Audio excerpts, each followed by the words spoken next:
everybody, we're here with Bill Gates because today is a really exciting day for students. We're announcing our Dreamspark program, which will allow students worldwide to download our developer and our design tools absolutely for free on Channel 8. Now, Bill, when the academic team first came to you and said, hey, we want to give away our tools to students, oh, and by the way, we want to do it for free, what was your initial reaction to that? Well, I've always believed in getting developers at as young an age as possible. In fact, part of the dialogue was how do we make sure that even high school students can somehow get involved in the program. I think it's a fantastic thing. These are the tools that people can build a career around, or they can just build fun software for themselves. Sure. So let's take a step back and talk about students a little more generally.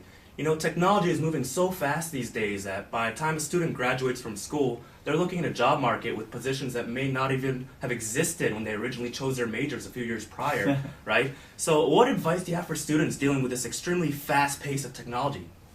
Well, there's certainly a lot of fun that comes out of being in an area that there's always innovation and breakthrough, and software is the fastest moving field. So, I really encourage people that this is where you can have a fun career.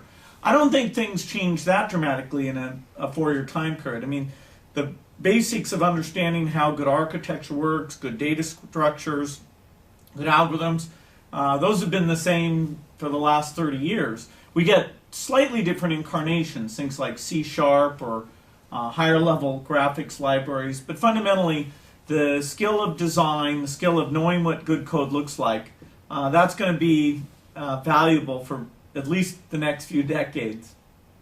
Okay, so I have, one final question for you. Imagine you're 17 or 18 years old again. You know everything you know about technology, everything you've done in your past, and you still have that entrepreneurial drive. You want to start the next big thing. What kind of company do you think you'd try to start up again?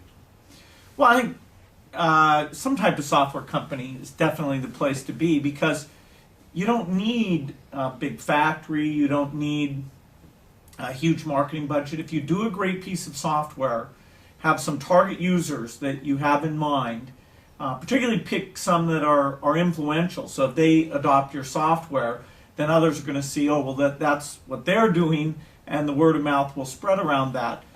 So there's nothing more fun than thinking about software, whether it's software for the poor, where there's a lot more that we need to be done, software to make jobs more interesting, software to help people design things in new ways.